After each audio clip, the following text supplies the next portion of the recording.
Today we are focusing on making Huntress a bed. This one will be reversible, and if you want to join me along, here's your measurements. 45 centimeters by 30 centimeters, with a height of our sides as 15 centimeters. Before you wonder why a textile artisan that focuses on from the raw fabric or material to the body actually end up sewing a wonderful bed for her precious little fluff ball, it is simple. Huntress keeps claiming if it's just washed fabric, project half sewn, or just cut out. Or if she got a gap, the fabric in the fabric stash as hers to sleep on as a bed. I didn't want that to keep happening, especially when I'm trying to work and she wants to claim it as a bed. The fabric I used here was the fabric that was left over from when I ended up making my winter PJs. Yes, I technically do have a second set coming because it's going to be red and blue, reversible to be exact. I started with drafting the pattern. The bottom was 45 by 30 centimeters and I added my seam allowance on it. For the short side and long side, I used the width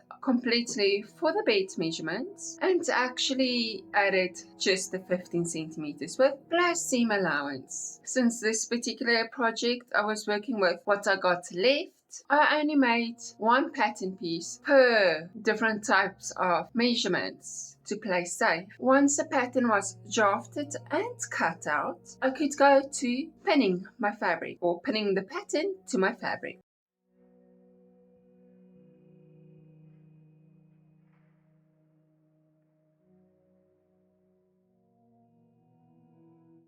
Once pinned, I could cut it out and put it all together ready to be sewn. I started with the sides of the bed, keeping the two colors separate at the moment, but pinning the short side, that 15 centimeter side, to the short length of the bed to the longer side, and create a tube out of the 4 pieces I required, and I repeated it on both colors. Once pinned, I could sew it together, leaving the one side as a 1.5 centimeter unsewn at the edge, and I kept that side consistent. So it will make my life easier once we have to sew the sides to the bottom. Once both colors sides were pinned and sewn, each color together but the two colors separate, I went and I pinned the 2 tubes together to basically create a wider tube with the 2 colors, corresponding to making sure that the one color got the short side, that the second color also had the short side on top of one another. I pinned it in place and then I sewed it together.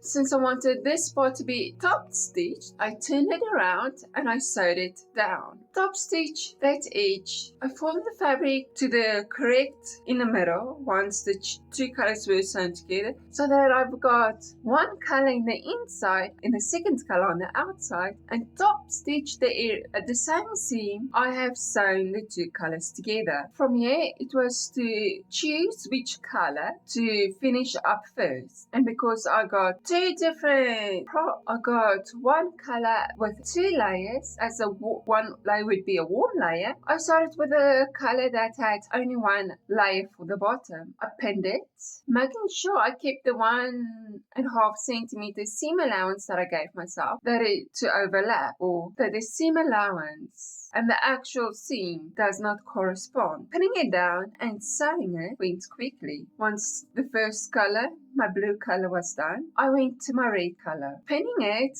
and leaving a spot, a small section for when I turn it right side out once sewn. Then I would at the sewing machine I sewed everywhere where there was pins down too. You had to slightly keep in mind which 2 layers had to stay together, because if you choose the wrong one, your cat bed won't come out correctly. So turn it right side out.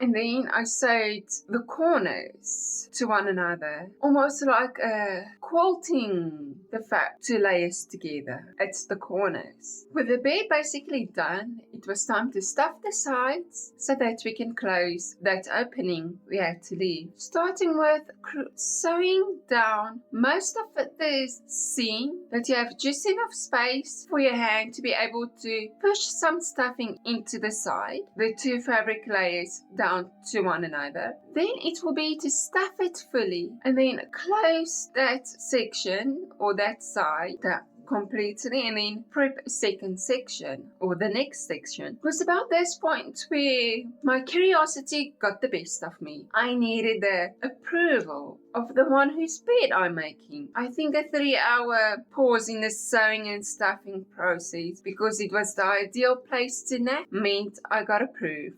And then it left me with the most difficult part, the final side, the side that got the opening. I made sure that it was just the area where I originally had open, we just left for stuffing. So either side of that opening for turning the bed right side out, I will use as stuffing areas as well. Once that part was fully stuffed, I could close it. Close the final opening, and the bed was fully done, fully stuffed, ready to be used. As of filming this video, or the voiceover, it's been 2 days, and both days she preferred her bed over sleeping next to me. So according to her, this was a huge success. Now on to my actual sewing progress and projects, in the hopes that are better, more interesting than my actual project that I'm working on. Until next time.